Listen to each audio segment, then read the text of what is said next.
a 31ª sessão deste dia, 27 de agosto do ano 2025, desta terceira Câmara de Direito Privado. Como sempre, eu peço a proteção divina para que Deus possa nos iluminar durante toda a sessão e que realmente até hoje a gente tem conseguido. Bom dia, meus colegas, ao desembargador Raimundo Nonato, o Max Willam, Paulo de Tássio. Está tão diferente, né, porque só o desembargador Lucídio. A Procuradora de Justiça, a doutora Liduína, que retornou. Eu estava de férias, não sei se... Obrigada, desembargadora. Era. Ao desembargador, ao defensor público Alderi Furtado Lopes, também, para mim, está retornando, seja bem-vindo. E a Procuradora de Justiça também, seja bem-vindo. E fico feliz pela presença de vocês, pela participação nesta sessão. Aos advogados, aos servidores, aos assistentes técnicos e todos os demais que nos assistem. Faço a votação da ata da sessão anterior. As cópias foram enviadas aos eminentes embargadores. Pela aprovação, senhora presidente. Também Pela aprovação, presidente. Eu estou me sentindo desatada sem a presença dos embargadores. Leitura dos processos adiados e retirados para... De ordem da presidência da Câmara, passo agora a leitura dos processos adiados e retirados de pauta. Do sistema PJE, o 42 da pauta, 0011-390, dígito 59.2013.8.06.0101. 72 da pauta, 3013-118, dígito 56.2025.8.06.0000. 73 da pauta, 300-7815, dígito 18.2024.8.06.0000. E 79 da pauta, 020-2143, dígito 93.2024.8.06.0001.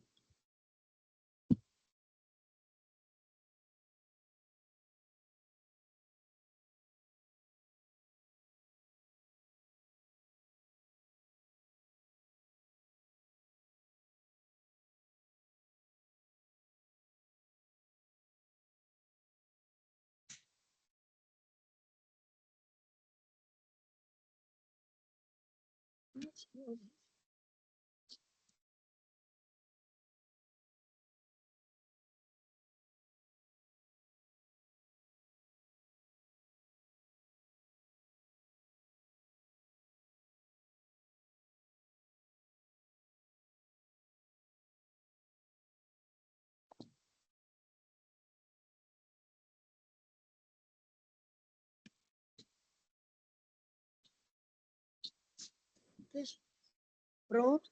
Então, vamos iniciar pelo pedido de vista. Tenho aqui no processo. Vamos por esse aqui, iniciar pelo processo de número do PJE, o 148.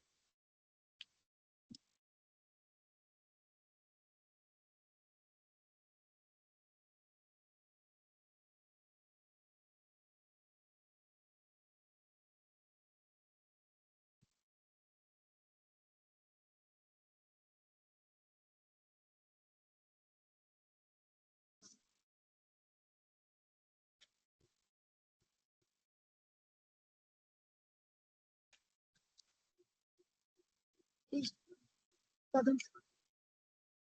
Não. Pode ser que para levar a gente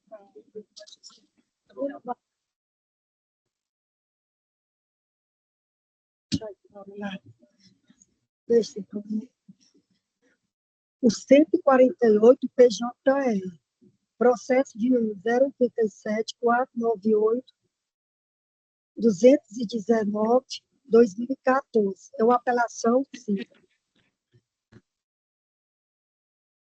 Este voto foi congelado pelo relator, desembargador Lucídio. Então, ele fica válido o voto do desembargador Lucídio. Na época, eu acompanhei o voto do desembargador Lucídio. E meu voto fica válido também. O desembargador Raimundo Nonato pediu vista. Então, passa a palavra ao desembargador Raimundo Nonato para o voto. Senhora presidente, bom dia a todos. Bom dia aos advogados, advogadas, servidores, todos aqui presentes. Senhora presidente, esse é um dos processos daqueles que eu pedi vista. São 3 processos, salvo engano. Né? Então, ficou da gente chegar um pouco mais cedo, desembargador Paulo, para discutir a maneira pela qual a gente ia enfrentar essa situação, porque o remanejamento, a redistribuição, né, por conta da criação das 2 câmaras de direito privado, e aí processos que estavam com pedido de vista estavam em curso e julgamento foram removidos, foram redistribuídos. Né? Inclusive, tem um dele que foi distribuído para o desembargador Tassilo, que eu pedi vista. Teve outro que foi redistribuído a desembargador, eles entraram com um requerimento e, com base lá na resolução, o desembargador na portaria, o desembargador presidente, disse que aqueles casos homens seriam decididos pela presidência e ele mandou redistribuir com Vossa Excelência. Né? Teve um outro também que fizeram a mesma situação, redistribuir comigo. Né? Esse aí é da relatoria de Vossa Excelência, não é isso? Este processo, quando sei, o relator, na época, era o desembargador Lucídio. O voto dele ficou congelado. Então, foi redistribuído para Vossa Excelência esse processo, nessa mudança, não é isso? Das novas câmaras. Então, a gente tem que, neste momento, enfrentar apenas uma situação. Ao meu ver, na minha opinião, eu acho que o julgamento ele continua normal. Normal, certo. O voto do desembargador Lucídio, ele é congelado, ele fica congelado. Deixa o desembargador Nonato, o voto dele foi no sentido de conhecer no recurso mais no método, negar-lhe provimento, mantendo-se a sentença em todos os seus termos. Pronto, o voto foi esse. Aí eu pedi vista. Certo. Então, ocorreu a redistribuição e agora ele retorna e eu estou como relator. Eu entendo que, nesse caso, o desembargador Paulo Tassilo, os demais desembargadores, o desembargador Marcos Duílio, eu entendo que, nesse caso, votamos só nós 3. Né? O voto dele está congelado, eu voto, depois Vossa Excelência vota. Se por acaso houver a necessidade de se aplicar o 942, aí é que não há necessidade nem, nós já temos precedente aqui, não há nem necessidade de convocar um colega, porque o voto dele resta congelado, temos 4 e a gente continua. Tá certo? A senhora entendeu? Eu entendo assim, se houver uma divergência, vai para o Djalma, né, que ele vai ser o primeiro a ser no 942. Se houver unanimidade, não vai para Não, desembargador, nós temos um precedente dessa casa, nós temos um precedente dessa Câmara, onde ocorreu uma situação em que já tinha um voto congelado. E aí nós pensamos até em convocar um colega. Não há necessidade, porque tem congelado. São 5. Pronto, o voto dele congelado já conta como 5º. Vai continuar como congelado. Continua. 2, Exato. Estão aqui. Isso. Exatamente. Ficou como se fosse o desembargador de outra, de outra Câmara. Isso. Estou entendendo. Como é uma situação extraordinária. Por conta do desembargador Marcos William também, que vai para o 942 por conta do desembargador Marcos, que não participa neste processo. Exatamente. Perfeitamente. A minha sugestão é que são 3, então, da minha relatoria, 2, a gente já está com a definição, né? Um é de Vossa Excelência, a relatoria, outro meu. Né? Agora, o outro processo é que nós temos que oficiar a presidência do tribunal para que ele adote a mesma providência que adotou em relação a esses dois processos. Porque o julgamento já tinha iniciado, que um que está com o desembargador Tarcísio foram, e o do desembargador Tarcísio caiu para quem?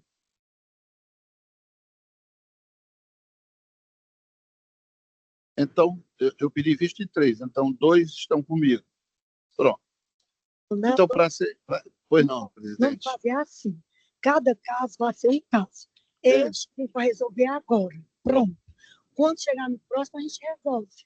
Mas a gente já decidiu logo, agora já está decidido. Quando for no próximo, a gente já sabe como é que se plana.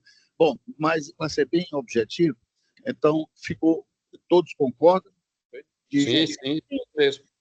E é óbvio, Então, presidente, como eu estava aguardando a posição da Câmara, eu peço só permissão à Câmara, para que eu traga na próxima sessão. Tem algum advogado das partes aqui, desse processo que foi anunciado?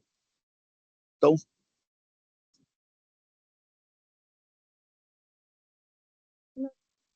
pelo que eu vejo, não tem. Eu estou vendo aqui, ninguém se manifestou. esse é De forma virtual também ninguém se manifestou. Dá para anunciar o processo? Qual é? Processo 087-498-219-2014. Uma apelação civil. O advogado se encontra presente, ou os advogados de ambas as partes. Nenhum advogado. Então, pronto. Como Vossa Excelência pediu, está pedindo vista, é isso? Ou pediu para trazer? Não, pediu para trazer na próxima sessão. Eu não sabia como iria ser decidido, então eu não me preparei, né? Eu não pude concluir o meu voto visto, porque eu estava em dúvida se iria haver ou não. Já que Vossa Excelência, a Câmara toda decidiu, por unanimidade, então é só pedindo para que na próxima sessão eu traga. Só queria deixar um lembrete. Na próxima sessão eu vou estar de férias. Aí vai ter que convocar o desembargador de Djalma de qualquer jeito. O 942. Mas ainda não entrou no 9, se caso acontecer, porque aí teria, né? E as pessoas começam, nenhuma sessão vai participar, todas vai ficar. Então, neste caso, seria mais fácil ele trazer não sei se tem condições de trazer o processo, o voto dele depois das suas férias. Não, eu trago o processo, a gente decide o processo. Se houver necessidade do 942, a gente aguarda que o desembargador Paulo retorne. Pode haver também, né? Ninguém não... Daí no dia, aí Vossa Excelência decide. Vamos fazer assim na próxima sessão, se houver alguma divergência, a gente deixa dia 24. Ok. Se houver, se não houver... Ok.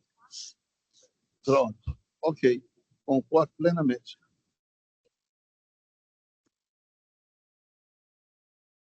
Para definir o pedido.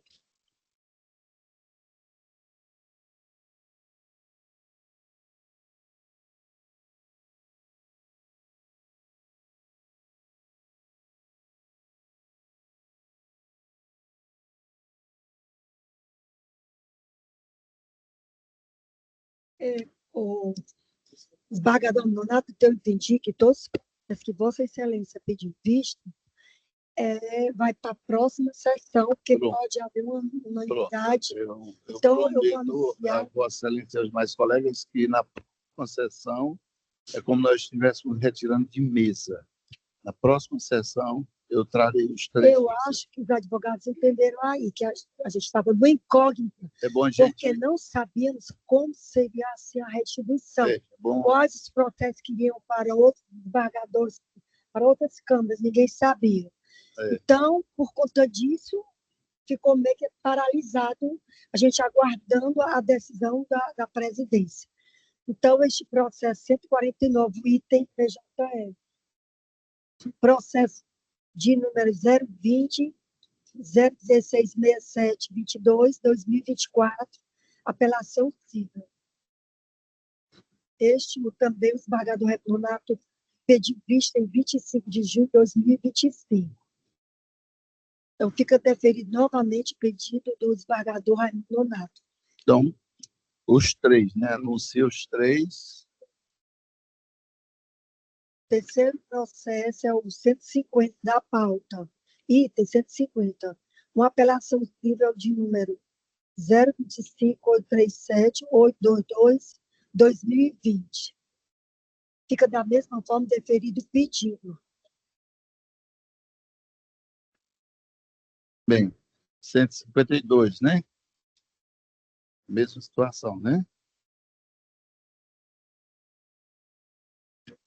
Pronto. Deixa eu pegar aqui o 152. Eu acho que este 150.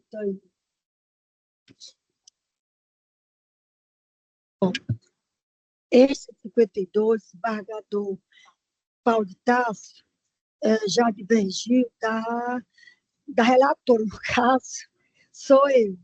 Já divergiu, então já está no 942 hoje. 942. Eu, no meu voto, na minha decisão, ficou. Quando chegar a ver dele, aí eu digo.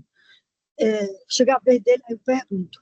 Eu, como relator, eu ratifico que foi dito o seguinte: diante do exposto por esse apelo, mas para negar o provimento, mantendo a sentença acorre em todos os termos.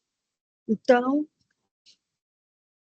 eu passo a palavra ao desembargador Max Willam para o voto, que nós já estamos no julgamento do 942. Foi um voto estendido. Desembargador Max Willam tem a palavra. Muito obrigado, senhora presidente. Cumprimento Vossa Excelência, os eminentes pares. Cumprimento a senhora procuradora de Justiça, doutora Liduína, o senhor defensor, doutor Alderi. Obrigada, Leonardo Marcos. Pois não, bom dia. Cumprimento todos os advogados presentes na sessão, os que estão virtualmente, todos os servidores, na pessoa da doutora Lorena. Em relação ao processo em pauta, senhora presidente, após analisar o voto de Vossa Excelência e o voto divergente do desembargador Paulo, vou pedir todas as vênias, Vossa Excelência, e vou acompanhar o voto divergente do desembargador Paulo.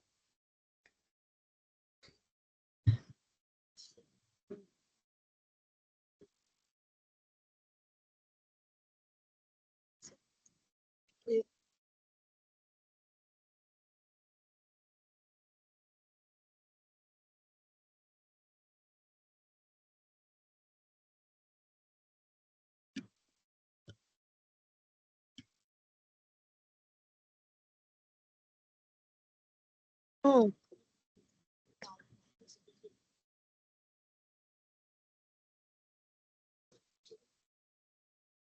sim. Aí, o desembargador Max Willam, está me Pois não, ouvindo? Desembargador, eu acho que perfeitamente. esse processo é aquele da capitalização diária, que o Não, desembargador Nonato concorda com Vossa Excelência, e Vossa Excelência concorda com ele. Vocês dois têm o mesmo entendimento que é o 152. Você não concorda com o desembargador Paulo Tarso. Eu acho que Vossa Excelência está confundindo este processo com o outro. Seria bom você analisar direitinho aí. Não, é verdade. Eu pensei que estava em votação, era aquele do que o desembargador Paulo pediu vista, que é do acidente de trânsito, mas esse da capitalização continua com o entendimento já afirmado nesta Câmara e acompanha o voto de Vossa Excelência, pedindo excusa aí pela ter confundido aí o processo em pauta.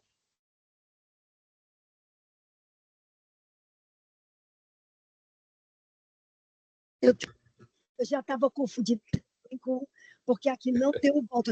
Esse processo, não, já me lembro. Agora, porque eu não tive acesso aqui no computador a esse processo. Não estou conseguindo. Até agora. Por isso que eu estou nessa peleja aqui. Não estou conseguindo entrar. Vê se consegue. Ah, conseguiu? Sim, é o seguinte, nesse processo, eu analisei em todo esse problema da capitalização diária.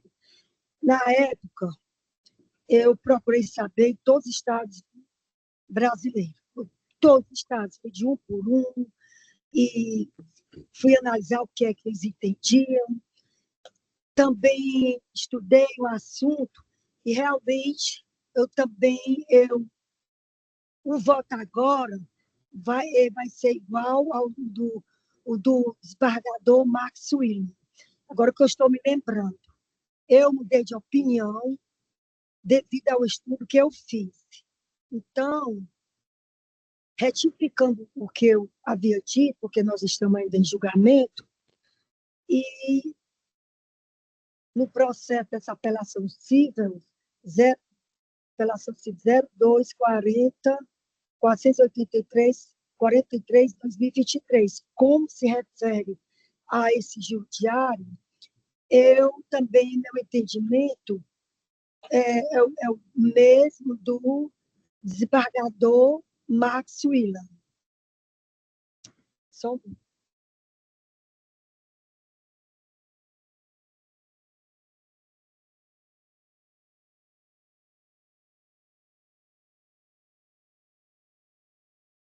Então, neste caso, então, é para conhecer do apelo para, senão o meu voto foi para dar provimento. Eu havia dito negar provimento. E eu estou consciente de que eu entendo da mesma forma do desembargador Max William e do desembargador Monato. Uma do Paulo Tasso eu discordo. É o único que discorda de nós é o Paulo Tasso. E também o desembargador homicídio, ele acompanhava o Paulo de Tasso. Então, continuando a votação, passa a palavra ao desembargador Paulo de Tasso, que o desembargador Max William já retificou, não é isso, desembargador Max William? Perfeitamente. É porque Pronto. na sequência. Tá tranquilamente, já retifiquei já. O desembargador Paulo de Tasso também já.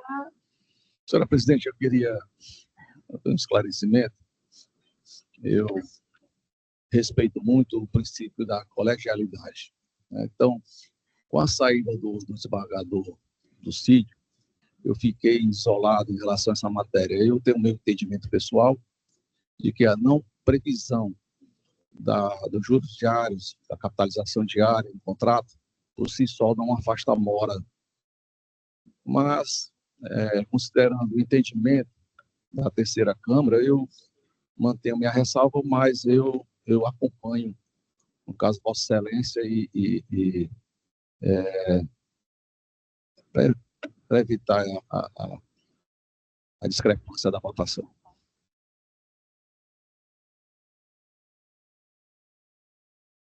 Eu estou entendendo, mesmo, Vossa Excelência, entendendo assim, ao contrário, mas, pelo princípio da colegialidade, vai acompanhar Exatamente. as demais partes. Perfeito. Passa para o voto do desembargador está congelado. Ele está divergente, então, ele não ficou congelado, está divergente, já não vai ser mais unanimidade. Passa a palavra ao desembargador Raimundo Nonato para o voto. A completoria. Proclamação do resultado.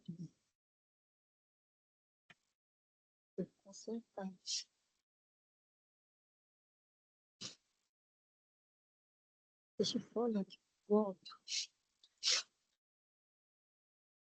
Está.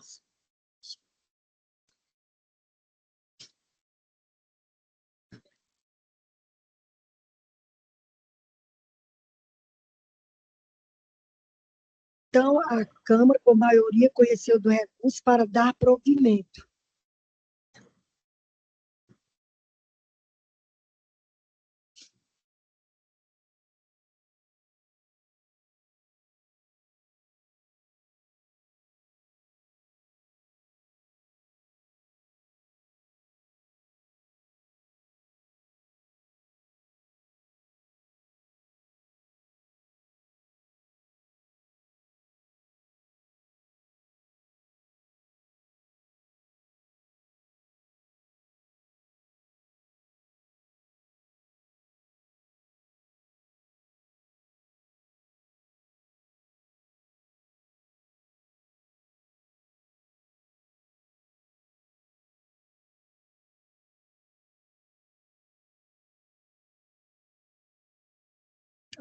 o desembargador Paulo Tasso está vendo para mim nesse processo que eu vou ter que retificar o meu voto, porque senão ele vai permanecer aqui o que eu havia dado antes. Aqui, não, cadê a culpa? Eu acho que eu vou ter que consertar, acho não, certeza, eu como o 152 que foi decidido agora, eu vou ter que retificar, analisar o meu voto, olhar e para poder disponibilizar, devido ao meu certo. Vamos. Agora, eu não sei se neste caso vou ter que decidir se eu trago da próxima semana, mas eu tenho que, mas acontece que eu sou relatora, não posso só falar, não. Eu tenho que olhar o voto. Porque é a primeira vez que eu pego um caso deste. Eu posso analisar o voto mas acontece que ele ia ser publicado quando terminasse aqui. Então, pronto. A correção, certo. Certo. Então, pronto, porque poderia trazer prejuízo devido à publicação de algo que não foi o que eu disse. Tudo está acontecendo, esses problemas que estão surgindo, a gente vai decidir para, nas próximas sessões, permanecer com o mesmo entendimento. Vamos para o próximo agora.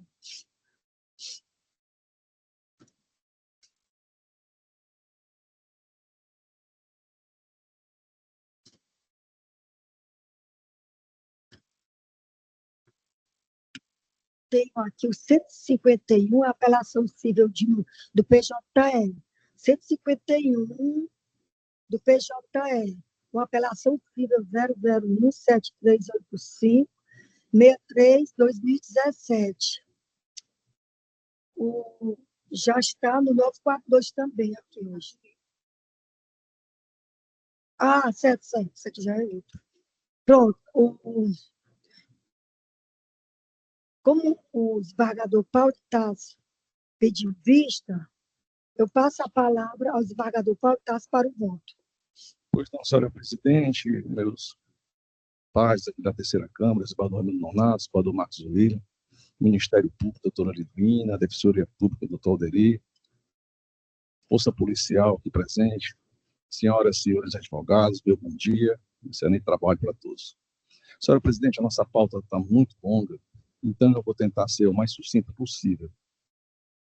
Só lembrar que se trata de um recurso apelatório interposto pelo espólio de Manuel Elias Germano Vieira contra a sentença proferida pelo juízo de direito da terceira vara civil da comarca de Fortaleza, que nos autos da ação de responsabilidade civil ajuizada em face da empresa Autoviação Metropolitana Limitada, julgou improcedente o pedido inicial a reconhecer a culpa exclusiva da vítima no acidente de trânsito em Exame. Passando aqui os pontos mais importantes, trazendo o entendimento de Vossa Excelência, na sessão do dia 30 de julho de 2025, a eminente relatora, desembargadora Cleide Aguiar, conheceu do recurso e votou pelo seu provimento, reformando a sentença para condenar a empresa Autoviação Metropolitana Limitada ao pagamento de indenização por danos morais no valor de R$40 mil para cada autor, com atualização monetária a partir da data do arbitramento, nos termos da súmula 362 do STJ. E incidência de juros de mora desde o evento danoso, conforme súmula 54 daquele tribunal, a serem apurados em fase de liquidação, segundo os critérios da Lei 14.905 de 2024. Em ato contínuo, pedi vista dos autos para diminuir dúvidas que me pediram de proferir voto naquela sessão, sobretudo para realizar uma análise mais acurada sobre o caso. Bom, o voto aqui é longo, mas na essência é o seguinte, desembargador Nonato, desembargador Will, eminente relatora, eu vou pedir venham para discordar do voto de Vossa Excelência, porque o Estado, ele já lá na apuração do evento criminoso, vamos dizer, no inquérito policial. O inquérito policial foi devidamente concluído, remetido ao Ministério Público, e o próprio Ministério Público ele vem dizendo, no seu parecer, que a culpa foi exclusiva da vítima. E o juiz acatou e determinou o arquivamento daquele inquérito policial. Então, como o próprio Estado reconheceu que não havia culpa, né, do caso aqui da parte apelada, a gente aqui também, que faz parte do mesmo Estado, não pode reconhecer essa culpa. E essa situação, para que ela não aconteça, ela tem uma previsão legal. Então, nós temos, eu trago aqui uma parte do meu voto, que diz o seguinte: diante dos fatos expostos, diante dessa questão do reconhecimento do próprio Ministério Público do Estado do Ceará, que não houve nenhuma infração por culpa exclusiva da vítima, ou seja, o motorista do ônibus não concorreu para o evento, e põe-se em considerar a decisão proferida na esfera criminal. Nós sabemos que nós temos as responsabilidades, elas são distintas, são independentes, mas, em certas situações, as decisões tomadas na esfera criminal têm repercussão direta na esfera civil. Agora, repercute no âmbito civil. Quando nega, é o caso, quando nega a existência do fato, inciso 1, 386 do CPC, ou conclui que o agente não concorreu para a infração penal, incisos 4 e 5 do Código de Processo Penal, tendo, nestes casos, o condão, segundo a jurisprudência dominante do STJ, de impedir a discussão na seara civil acerca dos mesmos fatos, a ensejar a responsabilidade civil. No caso em apreço, observa-se que o condutor sequer foi denunciado, porquanto ficou evidenciada a culpa exclusiva da vítima. Circunstância que afasta de forma definitiva qualquer discussão acerca do fato e, consequentemente, a responsabilização civil pretendida. Então, trago o artigo 935 também do Código Civil, que diz: a responsabilidade civil é independente da criminal, não se podendo questionar mais sobre a existência do fato ou sobre quem seja o seu autor, quando essas questões se acharem decididas no juízo criminal. Então, o arquivamento foi solicitado, o juiz determinou o arquivamento e aquela decisão transitou em julgado. Assim, a culpa exclusiva da vítima reconhecida na esfera criminal, seja uma sentença absolutória em um ato processual que homologue, prevalece e produz efeitos na esfera civil para caracterizar a sua atipicidade. Então, o próprio Estado ele reconheceu que a evidência da culpa exclusiva da vítima, que o Ministério Público, o representante da sociedade, sequer ofereceu denúncia. Então, são várias jurisprudências nesse sentido. Então, questão já foi decidida pelo Estado, reconhecendo a culpa exclusiva da vítima. Por esta razão, senhora presidente, com toda a venha, eu uso de divergir de Vossa Excelência no sentido de conhecer a apelação, mas para negar-lhe provimento, inclusive majorando os honorários comerciais para 12%. É como eu voto, senhora presidente. Sobre meu voto, eu vou fazer aqui algumas considerações. Senhores desembargadores, faço questão de sublinhar, desde logo, um ponto essencial: a independência entre as esferas penal e civil. É um princípio consolidado em nosso ordenamento que a absolvição criminal, fundada na dúvida ou na ausência de prova suficiente para a condenação, não vincula o juiz civil, salvo nas hipóteses restritas do artigo 935 do Código Civil, o que não é o caso. O artigo 935 do Código Civil estabelece que a responsabilidade civil é independente da criminal, não podendo ser questionado a existência do fato ou a autoria, se estas questões já foram decididas no juízo criminal. A interpretação e aplicação desse princípio são complementadas pelo Código de Processo Penal, que prevê que a sentença penal condenatória faz coisa julgada, admissível. Quanto à reparação do dano, enquanto a sentença absolutória criminal não impede a ação civil se não tiver sido reconhecida a inexistência material do fato.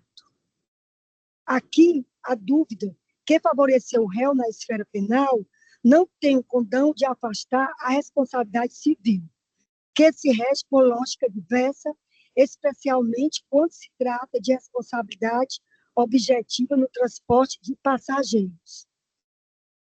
No processo civil, não se exige demonstração de culpa, mas apenas a presença dos 3 elementos: o acidente, o dano e o nexo causal. O acidente está comprovado. O dano-morte é incontroverso. E o nexo se revela justamente porque o evento decorreu do desembarque. Compete à empresa, nos termos do artigo 373, inciso 2º do Código de Processo Civil, afastar esse nexo causal, o que não fez. E aqui reside a fragilidade da defesa. Nenhuma testemunha presenciou o momento exato do acidente para afirmar que o idoso desembarcou em segurança ou que agiu de forma exclusiva e imprudente. Ao contrário, temos apenas um laudo pericial eivado de erro grosseiro, pois reconstruiu uma dinâmica sem ônibus e sem vítima, chegando à incongruente conclusão de que o motorista não teria tido tempo de desviar, quando, de fato, o próprio motorista declarou não ter sequer visto o idoso. Ressalto que a perícia realizada na seara criminal, já oficiada por erro grosseiro, em sua própria metodologia, não pode servir de suporte seguro ao deslinde da responsabilidade civil. E refazê-la, neste momento, seria inócuo, diante da impossibilidade de reconstituir o cenário real do sinistro, já que não há mais condições de reprodução fidedigna do evento. Portanto, não há como sustentar a culpa exclusiva da vítima. A lacuna probatória não socorre a comovida. Ao contrário, na esfera civil, a ausência de prova hábil a afastar o nexo recai contra a transportadora, em face da responsabilidade objetiva e do dever de segurança que lhe incumbe. Dessa forma, ainda que na esfera criminal a dúvida tenha militado em favor do réu, aqui na responsabilidade civil, essa mesma dúvida atua contra a empresa, pois traduz falha na prestação de serviço. E esta conclusão não representa qualquer contradição entre as instâncias, mas assim a aplicação coerente da autonomia de cada uma delas. Feita essa consideração, passo ao meu voto. Diante do exposto, dou provimento à apelação para julgar procedente o pedido inicial, reconhecendo a responsabilidade civil da empresa demandada e condenando ao pagamento de indenização por danos morais fixada no valor de R$ 40.000 para cada autor, com valores corrigidos monetariamente a partir da data do arbitramento, consoante súmula 362 STJ, e acréscimo de juros de mora desde o evento danoso, nos termos da súmula 54 STJ, a serem apurados em fase de liquidação, conforme critérios da Lei de número 14.905/2024, como voto. Passo a palavra ao desembargador Marcos William para o voto. Senhora presidente, pedindo já perdão ao desembargador Marcos William, só um esclarecimento.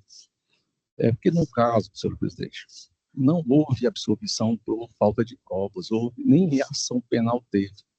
O Estado, o Ministério Público, o Poder Judiciário, entenderam que a culpa exclusiva da vítima foi tão evidente que nem a ação penal foi iniciada. Então, não há que se falar em dúvida, né, em Nesse caso, eu concordaria totalmente com Vossa Excelência se fosse uma situação de absolvição por insuficiência de prova. Essa decisão não iria repercutir aqui no juízo civil, mas nessa situação, o Estado deixou bem claro que não houve nenhuma culpa, ou a culpa, no caso, foi exclusiva da vítima. Nós entendendo diferente aqui, nós estaríamos sendo uma instância reformadora do que foi decidido no juízo criminal. Então, é só esse esclarecimento, eu peço e agradeço muito a Vossa Excelência pela atenção. 4 votos, pagador Max Willan. Pois não, senhora presidente. Diante de tudo que foi ponderado, seja por Vossa Excelência como relatora, seja pelo voto divergente, eu vou pedir vista do processo para uma análise mais apurada, para ter uma segurança maior ao votar. Então, só esclarecendo também que onde for na votação, no julgamento, se devido à divergência, o processo indo para o 942, neste caso, como não tem voto congelado, vai ser oficiada a presidência para a convocação de um desembargador, que eu acho que, no caso, é o desembargador de Jama, que eu já procurei saber, para o julgamento definitivo. Então, pronto. Aqui vai ser dia 24, por conta das suas férias.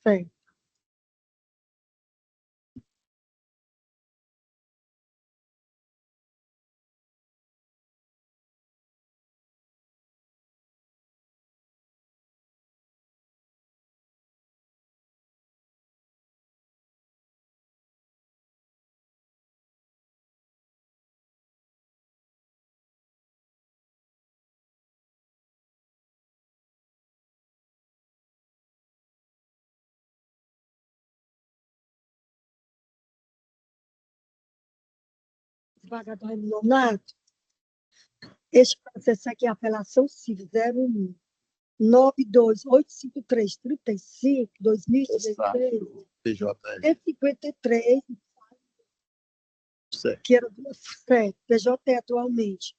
O relator, na época, o voto está congelado. Foi o desembargador Critano, o relator.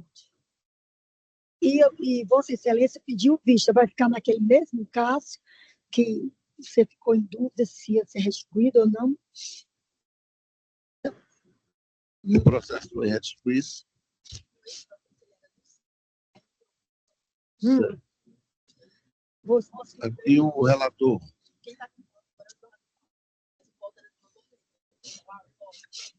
O congelador. É o 01.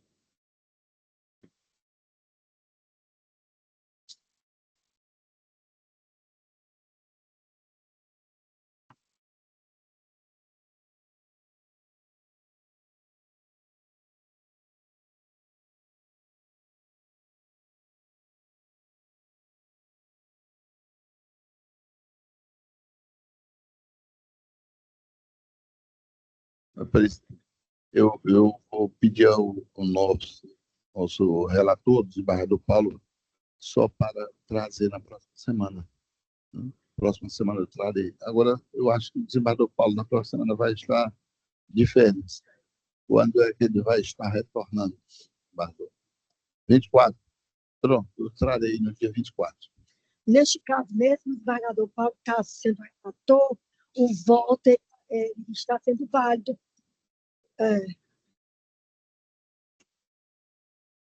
Teve fato de congelamento.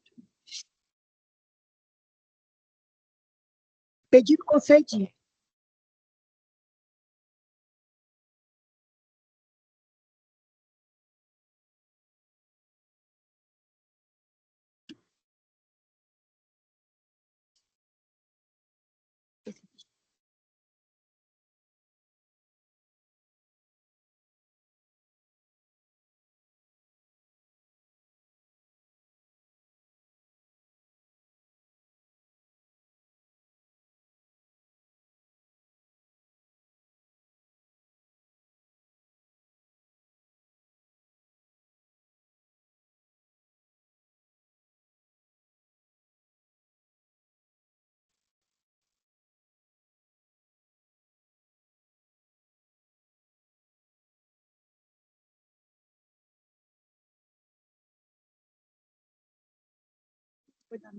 certo, que aqui é um caso atípico, que na minha esfera, normalmente, os advogados não fazem pedido de urgência para um desembargador que assume pela minha ausência, nas minhas férias. Mas ocorreu que, a primeira vez, um advogado entrou nas minhas férias com um pedido de urgência e o desembargador Djalma, ele me substituiu exatamente neste pedido. O desembargador Djalma pediu vista do processo de o número 42, o item 42 da pauta do SAG, 063-281-357-2021, embargo de declaração civil da 5ª Vara Civil da comarca de Fortaleza. Mas, segundo a Lorena me disse aqui, a secretária, o desembargador pediu vista, mas ele está doente, não é isso? Ele comunicou que está doente. Então, ele disse que não poderia comparecer a esta sessão, não, e, neste caso, eu vou aguardar o dia 24 também, por causa das férias do desembargador Paulo de Tarso. Eu fui entender agora esse processo.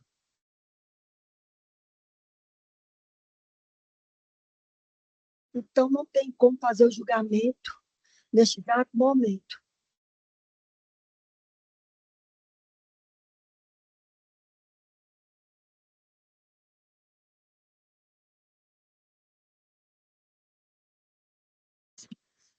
Certo? Não tem nenhuma minha devido às minhas férias e o intervalo da publicação não dava para ser realizado. Então, vamos presenciar o 54 PJR, o item 54.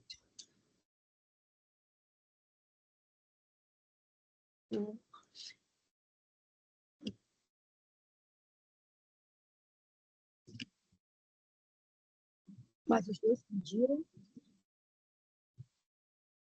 Este é o processo, uma apelação civil de número 013-759-280-2019. Os dois advogados pediram para fazer sustentação, mas da parte apelada, Manuela Rocha, não, até o exato momento, não está presente. Então, no caso aí, é o doutor Pascoal, da parte apelante, e o relator, desembargador Marcos William Leite de Oliveira. Dispensa a leitura do relatório, doutor. 15 minutos para a sustentação. Excelentíssima senhora presidente, excelentíssimo senhor relator, desembargador Marcos William, na pessoa de quem cumprimento a todos os presentes, meu bom dia, primeiramente a todos. Senhores, no ramo da construção, da industrialização de esquadrias de alumínio, existe uma máxima dentro dessa indústria que diz o seguinte: o vão torto leva uma janela torta. Aqui na sala de sessão nós temos uma janela ali atrás que nos permite exemplificar isso. Se o tribunal pediu uma janela com 50 centímetros, o vão tem que ter 50 centímetros.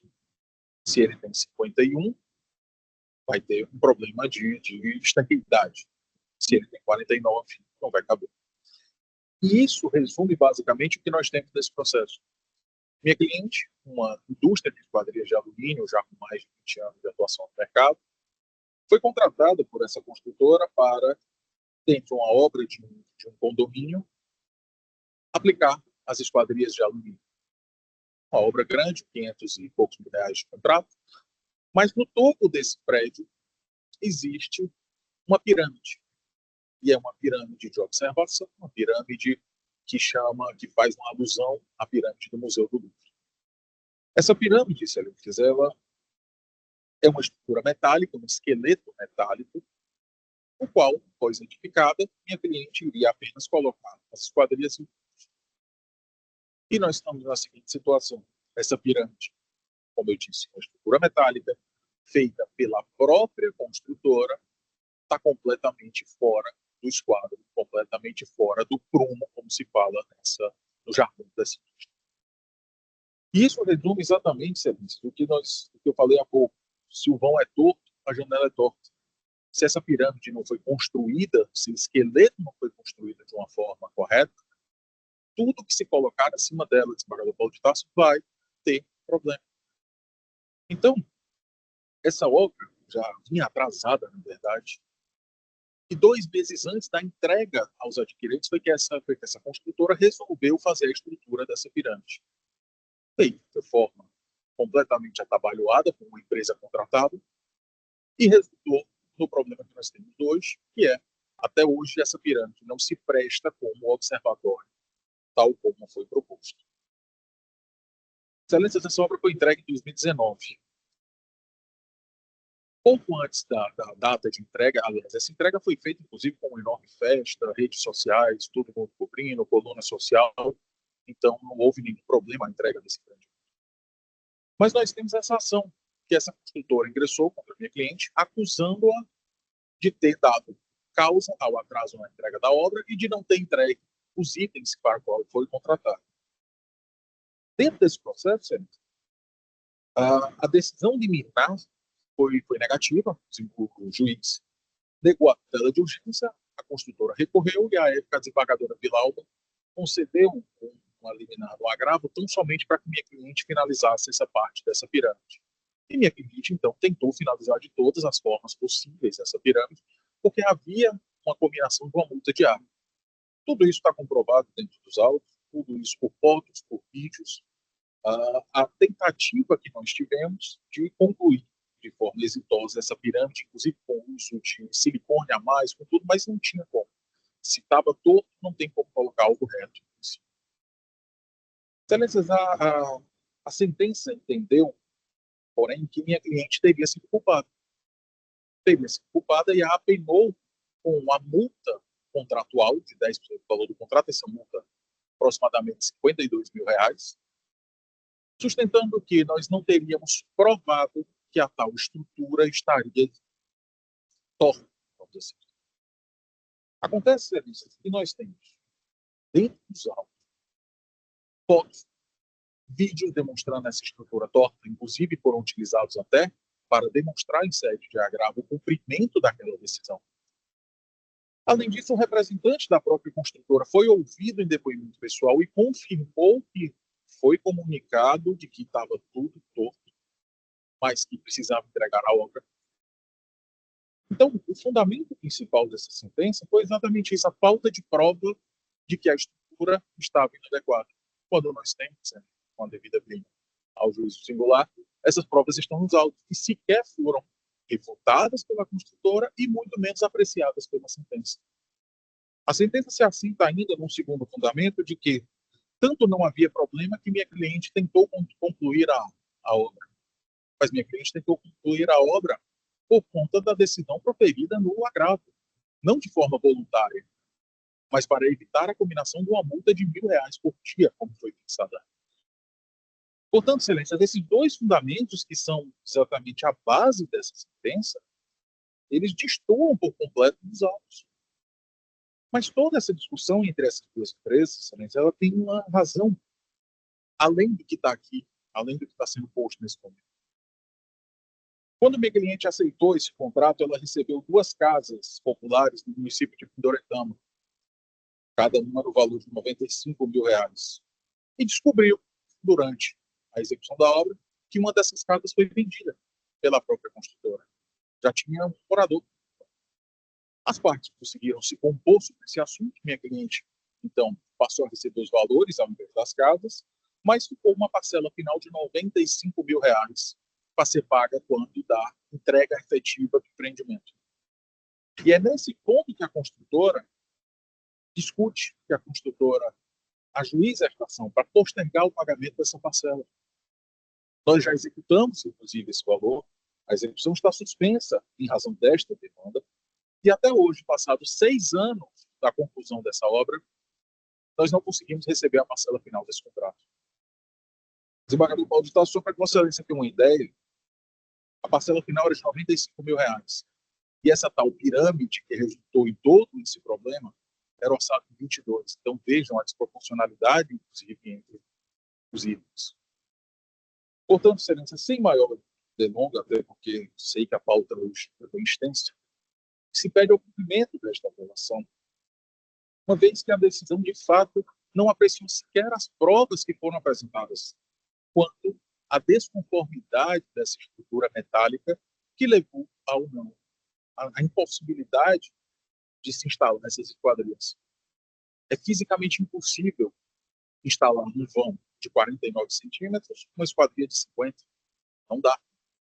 Assim como, se eu tenho uma esquadria de 50 e um vão de 55, o que vai acontecer é que vai ter problema de vazamento, que é exatamente o que ocorreu nesse caso. Portanto, Excelência, o que peço apenas será a partir da análise dessas provas que estão nos autos. São provas, não são fatos que estou trazendo novos, não são provas dos autos, pelo que peço, portanto, o provimento deste apelo com a reforma da sentença. Agradeço a todos e desejo um bom dia.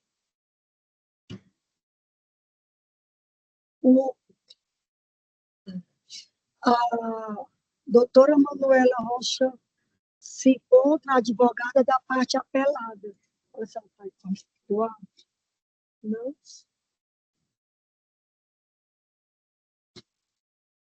Manuela Rocha, advogada da parte apelada, se encontra? Então, podemos continuar, não é isso? Doutor, parabéns pela sua exclamação. Vamos à votação. Ao relator, desembargador Marcos William, para o voto. Obrigado, senhora presidente. Reitero o cumprimento de Vossa Excelência, eminentes pares. Cumprimento igualmente o doutor Pascoal. Parabenizo pela sustentação. Passo, então, a leitura da proposta de emenda, a qual submeto à apreciação dos eminentes pares. O inteiro teor do voto será disponibilizado ao final da sessão. Trata-se de recursos de apelação cível contra a sentença da Lavra do Juiz da 39ª Vara Cível da Comarca de Fortaleza, que julgou parcialmente procedente a ação ordinária com condenação da ré à obrigação de fazer pagamento de multa contratual e de danos materiais, rejeitando os pedidos de perda de uma chance e danos morais. Há 5 questões em discussão. Primeiro, verificar se houve nulidade da sentença por omissão ou redistribuição indevida do ônus da prova. Segundo, definir a responsabilidade contratual pelo atraso e não conclusão dos serviços. Terceiro, estabelecer a base de cálculo dos honorários advocatícios de sucumbência. Quarto, apreciar a possibilidade de majoração da multa combinatória e de suspensão da correção monetária prevista em aditivo contratual. E, por fim, o quinto, examinar pedidos de majoração de danos materiais, indenização por perda de uma chance e danos morais. Razão de decidir. 3. A sentença aprecia de forma suficiente e fundamentada todas as questões relevantes, inexistindo nulidade ou alteração indevida da distribuição do ônus de prova. 4. As provas testemunhais e documentais demonstram atraso injustificado e falha na execução do serviço pela ré, sem comprovação de fato impeditivo, modificativo ou extintivo de responsabilidade, nos termos do artigo 373(2) do CPC. 5. Os serviços exigidos constam expressamente do contrato, sem alteração posterior de escopo, inexistindo respaldo para alegações de inovação ou exigência de itens estranhos ao pactuado. 6.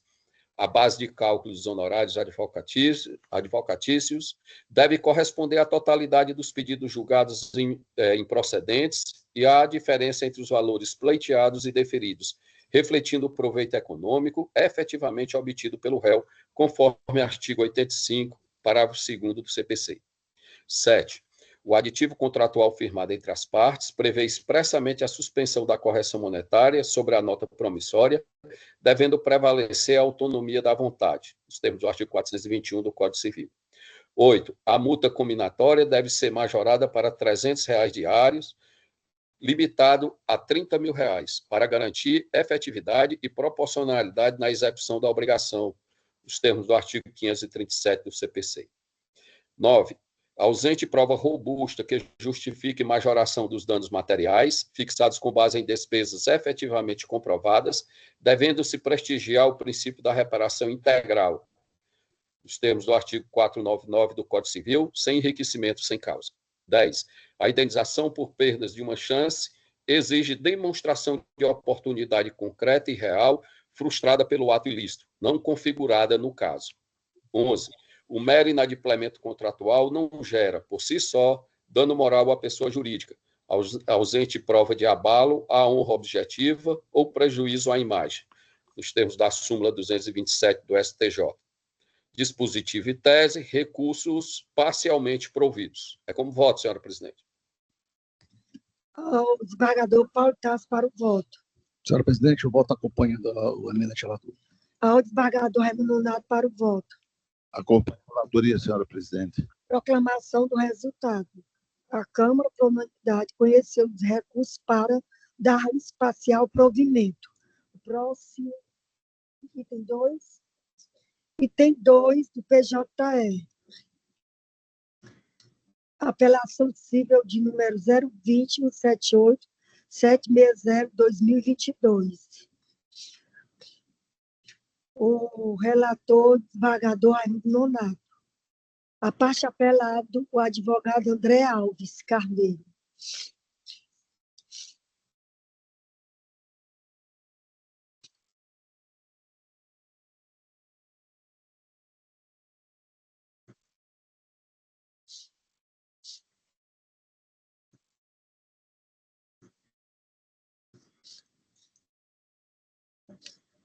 Vou pedir só preferência no voto, porque eu estou um pouco sem voz para conseguir Um sustentar. momentinho.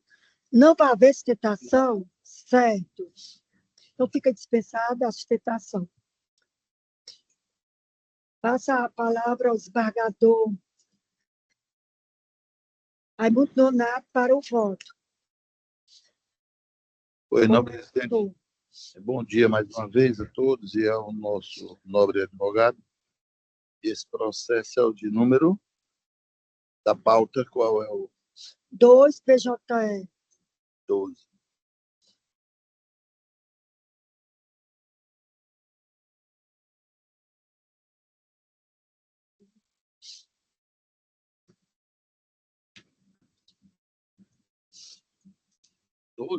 Doze, 2.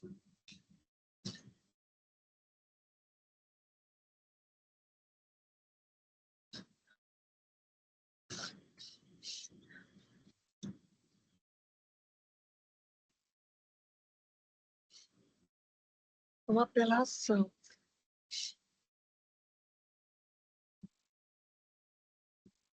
Ah, Oi, não, presidente. Direito processual, apelação civil, reconhecimento e dissolução de união estável, partilha de bens, artigo 373 CPC, recurso conhecido e não provido, sentença mantida. Caso em exame, trata-se de apelação civil interposta em face de sentença proferida pelo juízo da primeira vara civil da comarca de Itapipoca, que em sede de ação de reconhecimento de dissolução de união estável, acumulado com partilha de bens, julgou parcialmente procedente o pedido constante da exordial. Questão de discussão.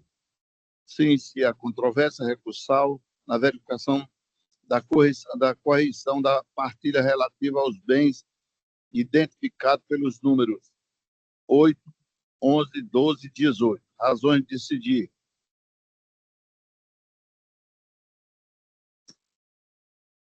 O apelante requeriu a concessão do beneplácito da justiça gratuita. Insta a ressaltar, no entanto, que pese a realização do pedido, o recorrente realizou o pagamento das custas recursais agindo de maneira contraditória ao requerimento apresentado. Saliente-se que o pedido de concessão de gratuidade judiciária foi apresentado estando desacompanhado da declaração de hipossuficiência ou qualquer outro documento capaz de atestar a alegação de hipossuficiência Pelas razões apresentadas, indefere-se o pedido do apelante, no tocante à gratuidade. Nos termos do artigo 373 do CPC, cabe ao autor o ônus de comprovar os fatos constitutivos do seu direito e ao réu apresentar fato impeditivo, modificativo ou extintivo do direito do demandante. Em outras palavras,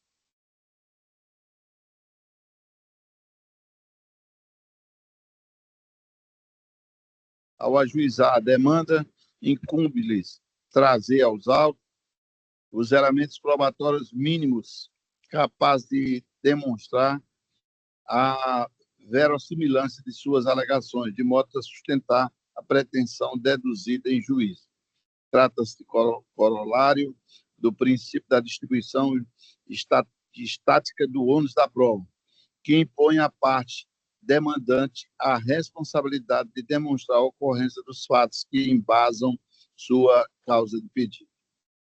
O artigo 1723 de CC do Código Civil dispõe, deixa eu fazer a leitura aqui,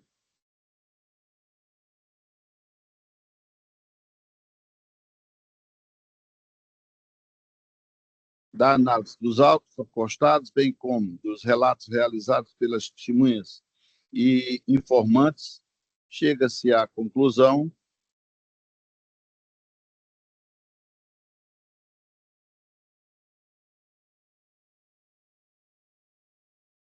a compreensão de que a união estável entre autor e réu se deu até o ano de 2019.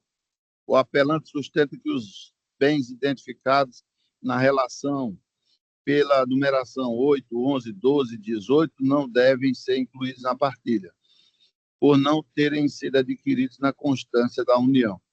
Compulsando o acerto probatório, verifica-se que o réu não logrou êxito em comprovar devidamente as alegações realizadas, uma vez que não colacionou aos autos registros aptos a atestar que os bens mencionados efetivamente foram adquiridos após a finalização da união estável, ou que estes estariam vinculados ao patrimônio das empresas, não tendo, portanto, cumprido o ônus probatório que lhes cabia nos termos do artigo 3732 do CPC. Nesse sentido, senhora presidente e mais colegas, eu conheço do recurso e voto no sentido de que seja o mesmo desprovido. Recurso conhecido, desprovido é como voto. Como votante, acompanho o voto do relator na íntegra. Ao desembargador Máximo para o voto. Também acompanho o relator, senhora presidente. Proclamação do resultado. A Câmara, por unanimidade, conheceu do recurso para negar provimento. O item 12, o relator desembargador Márcio Ílamo. Uma apelação do PJE, item 12. Apelação civil de número 02 14 34 102 2023.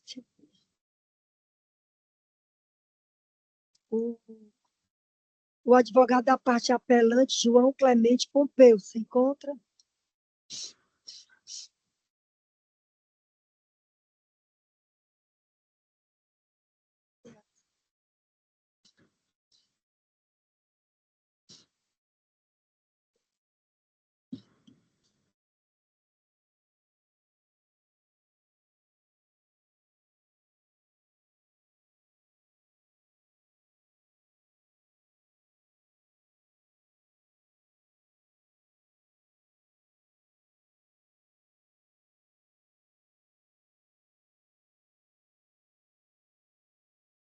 Todos os embargadores, muito grato pela atenção.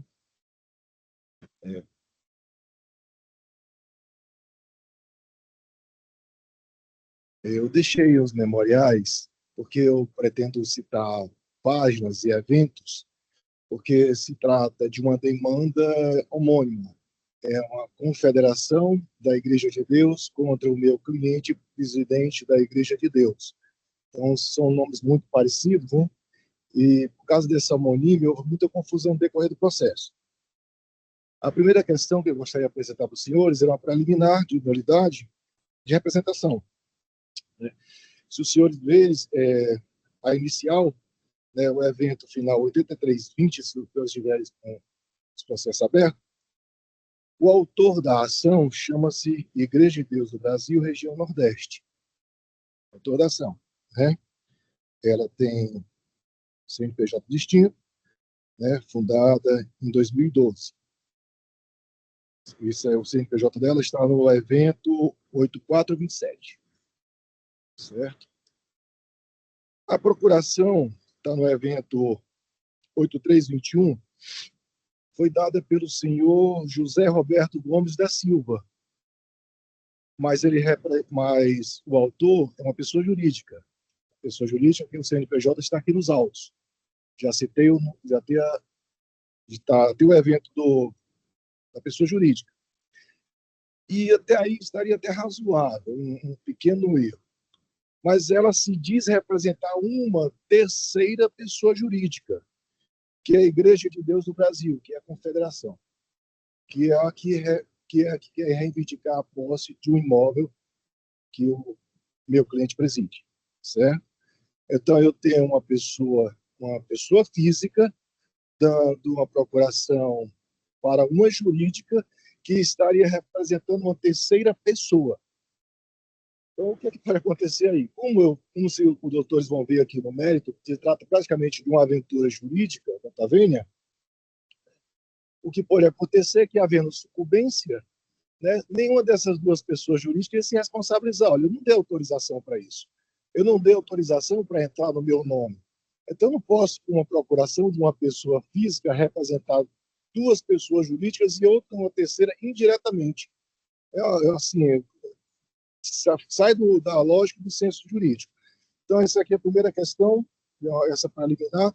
Durante o decorrer do processo, foi questionado isso, bastava acrescentar a procuração da pessoa jurídica que estava resolvido o problema. E não foi acrescentado. Ficava se justificando a falar de que esse cidadão tinha poder em relação a essas duas pessoas jurídicas que ele estaria representando, né? Mas após quem está requerendo é uma pessoa jurídica que não está nos autos. Né? Vamos ver aqui no mérito. Então, a primeira preliminar seria de representação. Né? Falando na representação dos autos. No mérito.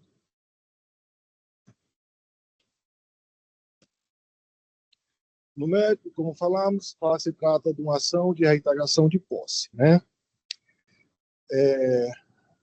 A igreja apelante, a qual eu represento, se os senhores verem no evento final 8430, página 2, que tem uma ata de fundação, ela foi fundada em 1969, certo? Naquela época, as igrejas, na década de 60, as igrejas não precisavam tirar a pessoa jurídica, CNPJ. Elas agiam livremente sem CNPJ. Faziam sua ata de fundação, tinham seus estatutos, mas não tinham CNPJ. Em 1972, no evento que os senhores podem ver, 8359, né? O município de Fortaleza doou um terreno para essa igreja, lá na Barra do Ceará, porque na década de 70, quem for mais antigo sabe, aquela região era inóspita, ali era, não sei se alguém aqui se lembra ainda, assim, mas aquela região era vazia. Então, o município de Fortaleza, pretendendo deslocar a população para aquela região, doou uma quadra de terra para esta igreja montar seu templo lá na Barra do Ceará, ali próximo das imediações. Nos autos, os senhores podem ver depois, se quiserem, tem até as fotos dos primeiros, construindo, fazendo com sua poupança pessoal, construindo o templo.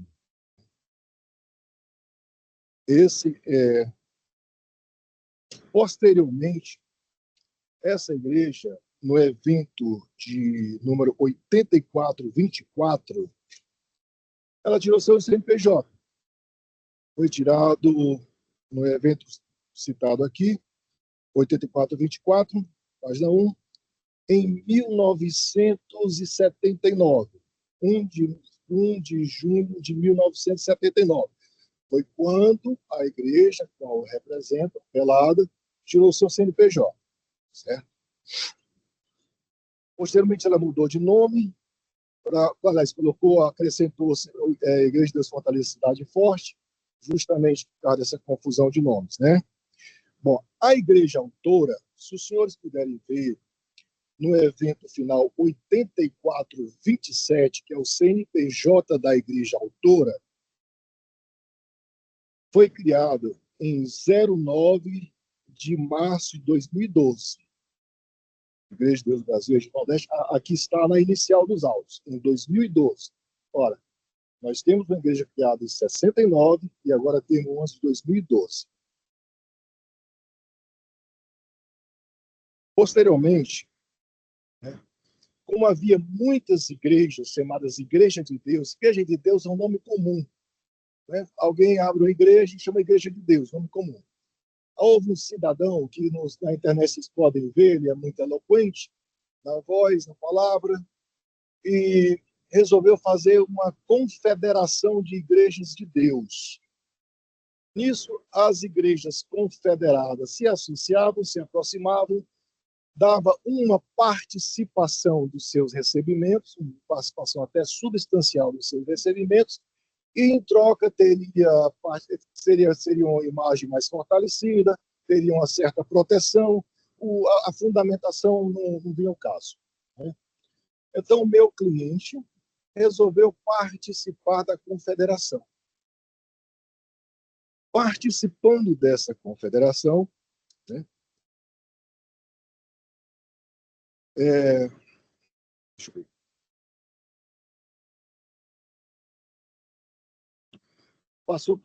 Só que deu um certo momento, em virtude de um escândalo que houve nessa confederação, ela resolveu sair.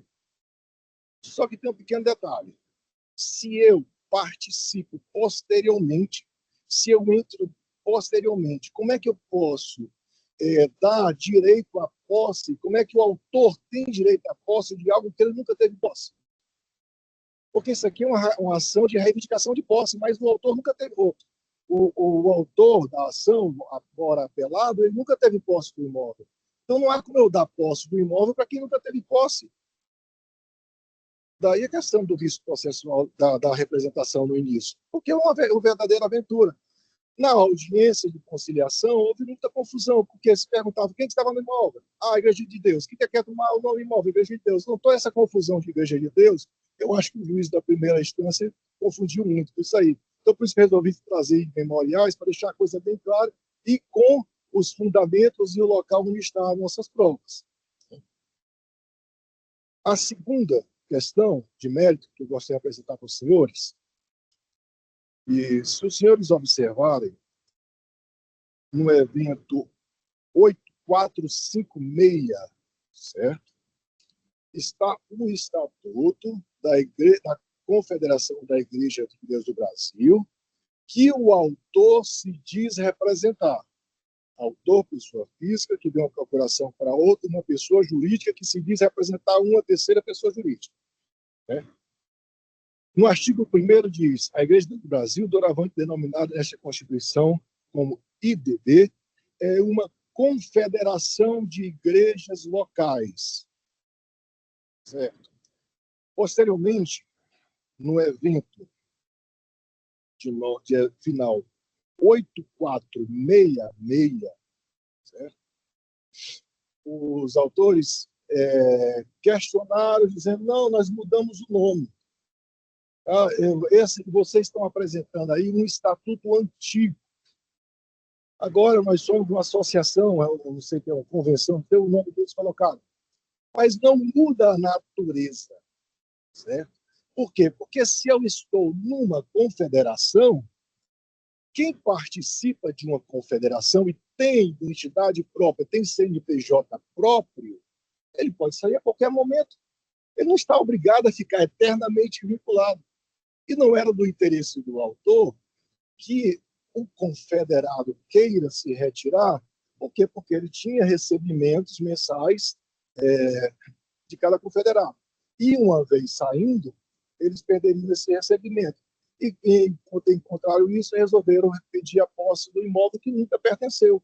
Então, senhores, procurando tirar essa confusão que houve de homonímia, né, eu pedi aos senhores que recebessem a nossa apelação para julgar procedente. E muito obrigado pela atenção dos senhores.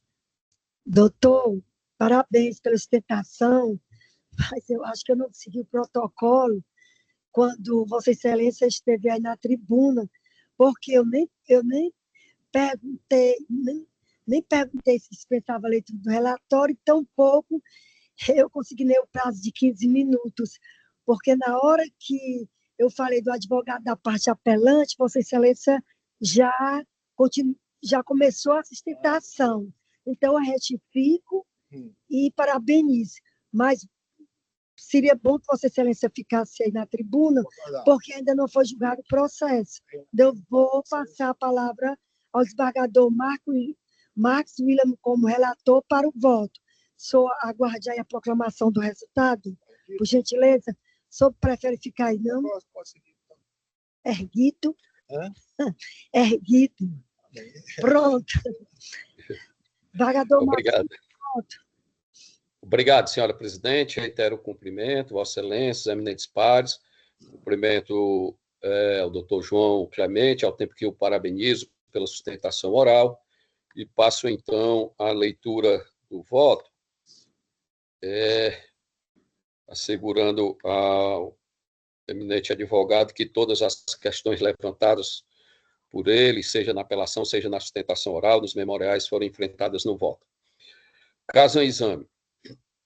Apelação civil interposta contra a sentença proferida nos autos da ação de reintegração de posse, ajuizada pela entidade religiosa Igreja de Deus no Brasil, região Nordeste, em face de ex-líder religioso, em razão da permanência indevida deste em imóvel localizado na rua Coronel Carvalho, número 2977, bairro Jardim Iracema, Fortaleza, Ceará. A parte autora alegou ser legítima possuidora e proprietária do imóvel doada pelo município de Fortaleza em 1974 e que o réu, após comunicar seu desligamento do Ministério Religioso em 15 de 1 de 23, se recusou a desocupar o bem.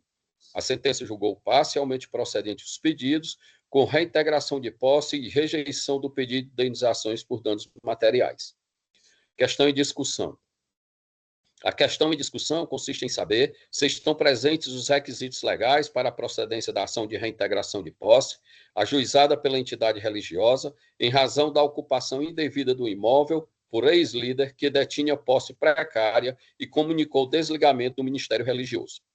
Razões de decidir. 4. Comprovada a doação do imóvel pelo município à Igreja de Deus no Brasil em 1974, e a regular representação processual da entidade autora, restou demonstrada a posse legítima da autora. 5. A permanência do réu no imóvel após seu desligamento da organização religiosa, sem autorização, configura esbulho possessório nos termos do artigo 561 do CPC. 6. A jurisprudência do STJ e dos tribunais estaduais reconhece que a ciência inequívoca do pedido de devolução do imóvel é suficiente para caracterizar o esbulho, mesmo sem notificação formal prévia, quando se tratar de posse precária decorrente de relação de confiança. Dispositivo e tese. Apelação civil conhecida e desprovida, majoração dos honorários sucumbenciais para 12%, nos termos do artigo 85, parágrafo 11 do CPC. Como voto, senhora presidente? Palavra ao desembargador Paulo de Tarso para o voto. Com o relator, senhora presidente. Ao desembargador Raimundo Nonato para o voto. Com o relator, presidente. Proclamação do resultado. A Câmara, por unanimidade, conheceu do recurso para negar provimento. Pronto.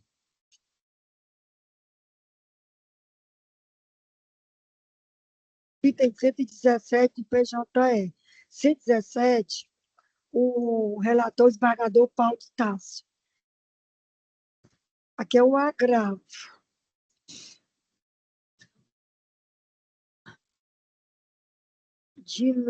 Agravo de instrumento de número 062 477 636 2024.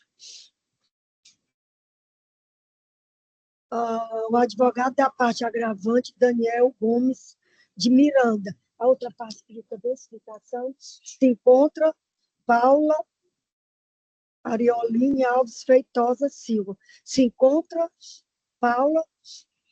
Senhora presidente, vai haver um julgamento simultâneo com agravo interno 062473636-2024, final 5.000. Qual é o item da item? Aqui são os dois, certo. Aqui está.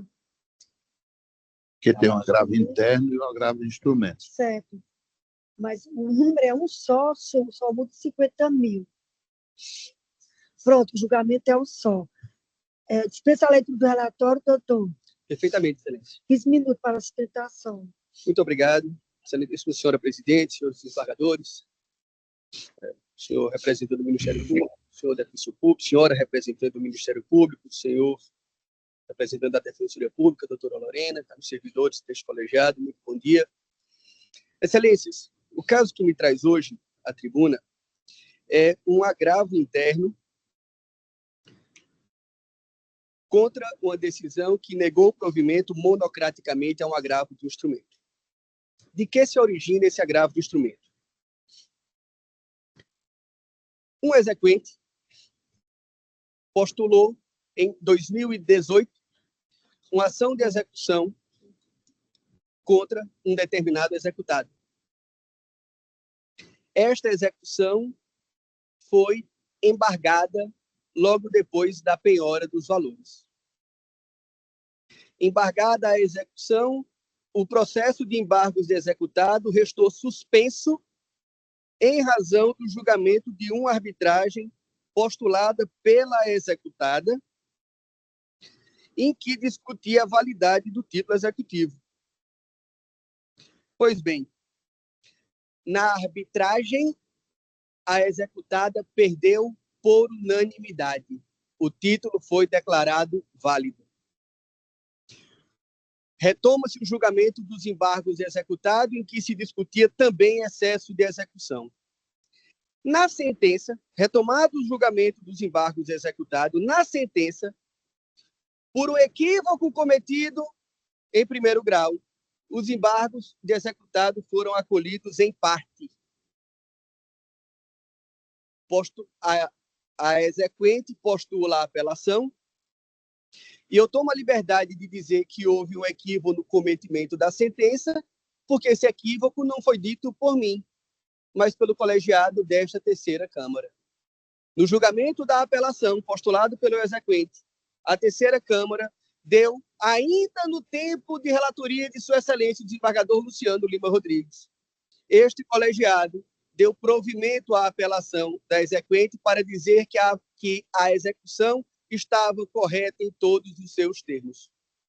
Naquela época, instaurado o artigo 942, o voto do desembargador Luciano foi ratificado, já não por condução do desembargador Luciano, mas de Sua Excelência, o eminente relator, desembargador Paulo de Tarso, à época ainda como juiz convocado deste colegiado. A executada, apelada, derrotada na apelação por 4-1, postula embargos de declaração. Perde. São postulados embargos de declaração pelo exequente. Há um equívoco de julgamento. Novos embargos de declaração. A executada, mais uma vez, perde. A executada postula recurso especial. O recurso especial é inadmitido pelo desembargador Heráclito, ainda na vice-presidência, e o recurso especial tem segmento, postula recurso especial extraordinário. O recurso especial é inadmitido, o recurso extraordinário é inadmitido, o recurso extraordinário tem segmento negado. Contra a decisão de negativa de segmento, a executada postula agravo interno, perde mais uma vez. Contra as decisões que nega segmento, que inadmite o recurso especial e o recurso extraordinário, a executada postula agravo em recurso especial e agravo em recurso extraordinário. Julgados os embargos de declaração neste tribunal, os terceiros embargos de declaração, julgados os terceiros embargos de declaração, o exequente postula no primeiro grau e pede ao juízo no primeiro grau o levantamento dos valores que ficaram retidos. Por quê? Porque, e aqui eu quero fazer um corte e voltar no tempo. Julgados os embargos de executado, equivocadamente, como reconheceu este tribunal, uma parte da execução foi dita na sentença como indevida. Então, 70% dos valores foram liberados em favor do exequente e 30% dos valores ficaram retidos por determinação do juízo. Disse Sua Excelência no primeiro grau que esses valores ficariam retidos porque seria recomendável aguardar o julgamento do processo pelo Tribunal de Justiça, seria recomendável aguardar o julgamento da apelação pelo Tribunal de Justiça. Pois bem, a apelação foi julgada. Houve embargos de declaração julgados, novos embargos, mais recurso especial, mais agravo e recurso especial, recurso extraordinário, agravo e recurso extraordinário, agravo interno, contra todas essas decisões. Posteriormente, o exequente postula novamente nos autos e diz: Excelência, a apelação foi julgada. Encerrou o julgamento no Tribunal de Justiça. O juízo modifica o entendimento e diz: não, agora é recomendável aguardar o trânsito em julgado e aguardar todo o fim do trâmite recursal. Contra essa decisão se postula o agravo de instrumento. O agravo de instrumento teve o pedido de tutela provisória sob relatoria de Sua Excelência o desembargador Djalma indeferido. Foi postulado contra essa decisão um agravo interno, que Sua Excelência o eminente relator agora há pouco mencionou, mas também o próprio agravo do instrumento foi julgado monocraticamente. E contra essa decisão monocrática se postula o agravo interno a respeito de que hora se sustenta. O que consta na decisão de Sua Excelência o eminente relator? O agravo do instrumento postulado pelo exequente, vencedor na arbitragem, na apelação, em 3 embargos executados, em decisões de negativa de seguimento e indeferimento e inadmissão de recurso especial extraordinário. Na ótica da relatoria, se diz que, no caso dos autos, se deve a decisão de primeiro grau que impediu o levantamento dos valores estaria correta porque decorreria de um poder geral de cautela. E diz a decisão, no caso dos autos, o risco de dano para a executada, digo eu aqui, é evidente, uma vez que envolve a possibilidade de levantamento de valores constritos pelo exequente, sem que sejam examinadas as razões do executado. Excelências, contra essa decisão, se postula o presente agravo interno. Porque, com todas as vênias ao eminente relator, a exequente, ora agravante, não consegue concordar com a tese de que o pedido de levantamento e a possibilidade de levantamento há de acontecer sem que sejam examinadas as razões do executado. As razões do executado foram examinadas nos embargos executados, que foram incorretamente julgados, foram examinadas na apelação, foram examinadas em 3 embargos de declaração, foram examinadas num recurso especial, num recurso extraordinário, num agravo interno. E em todas essas situações, salvo a sentença, a exequente perdeu porque a sua tese é frágil. A sua tese não se sustenta porque jamais houve acesso à execução, como disse esse tribunal. Não bastasse isso, há o direito de levantamento desses valores por uma razão muito simples. Nós estamos diante de uma execução definitiva, não há aqui cumprimento provisório de sentença. É uma execução de título extrajudicial e a execução é definitiva. A súmula 317 do Supremo Tribunal Federal diz que é definitiva a execução de título extrajudicial. Se a execução é definitiva, isso significa que o ônus se inverte. A boa situação deve prestigiar o exequente. porque não existe para ele uma aparência de direito, uma possibilidade de modificação. Existe para ele uma certeza jurídica do direito. Essa certeza está, no caso concreto, no contrato de confissão de dívida, ratificado por uma sentença arbitral, por unanimidade, por um acordo do Tribunal de Justiça numa apelação, por 3 acordos do Tribunal de Justiça em 3 embargos de declaração, por um acordo, por 3 decisões monocráticas da vice-presidência e por um acordo do órgão especial. É executiva é definitiva a execução. E se hoje há agravo em recurso especial e agravo em recurso extraordinário, é desnecessário dizer que esses recursos não são dotados de efeito suspensivo. E que a executada sequer postulou concessão de efeito suspensivo nesses casos. O que nós temos é um exequente que desde 2018 está privado de um numerário que está bloqueado a seu favor. Percebam, Vossas Excelências, que em nenhum momento, até porque o processo está em segredo de justiça, não se mencionou o nome do exequente, não se mencionou o nome do executado, não se mencionaram os valores. Isso é irrelevante porque, como Vossas Excelências cansam de proclamar com toda razão deste colegiado, processo não tem capa, processo não tem nome, processo não tem número. Mas é enfático dizer que, atualmente, há uma retenção de 14 milhões de reais e o exequente está privado de 14 milhões de reais depositados na Caixa Econômica Federal desde 2018. Valores que poderiam estar aplicados e rendem as misérias que rendem o depósito judicial, atualizados por TR e o índice ínfimo de correção.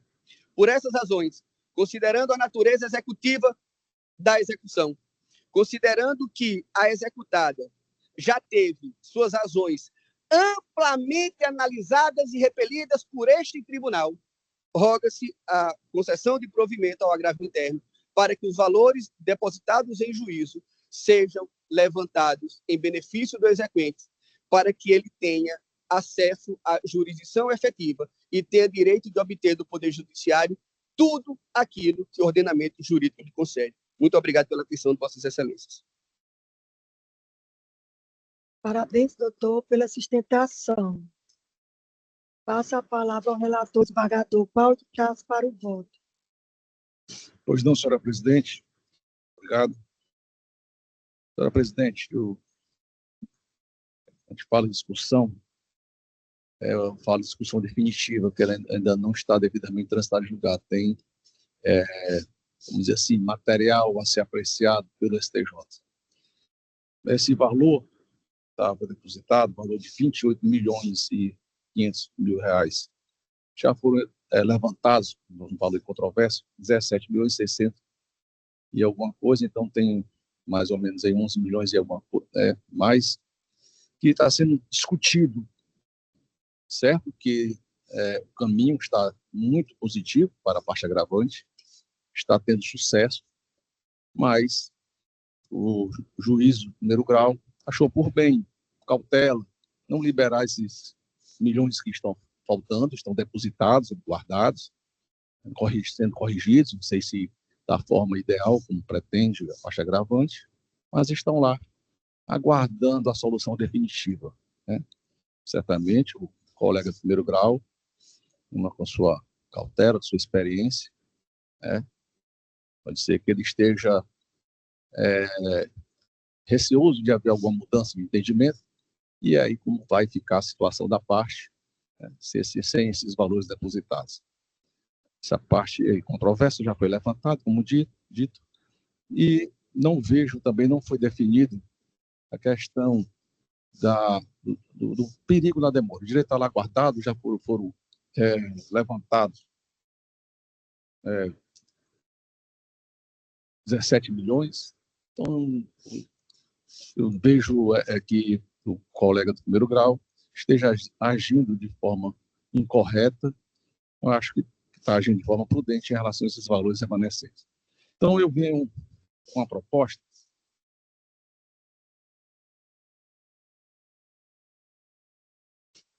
da seguinte linha. Deixa eu abrir aqui.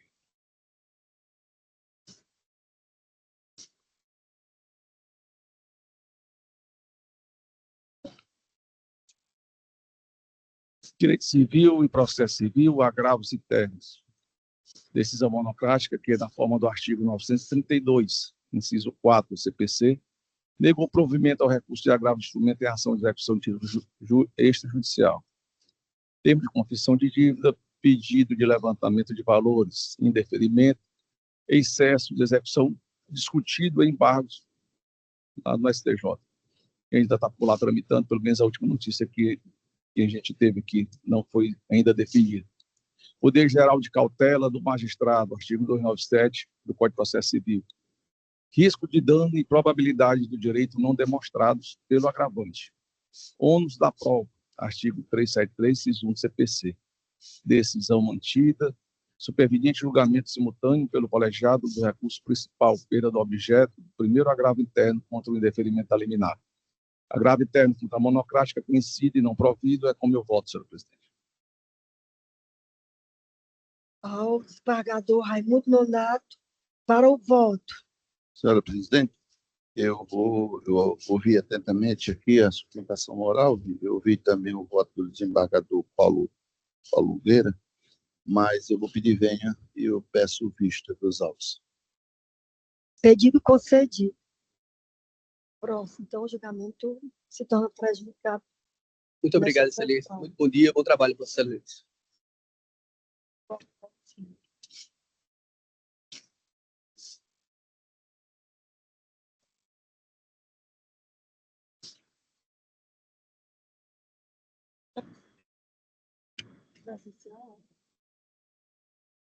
Como já são 10h54, eu vou determinar aqui um intervalo de 5 minutos. Lá no meu gabinete, já eu volto.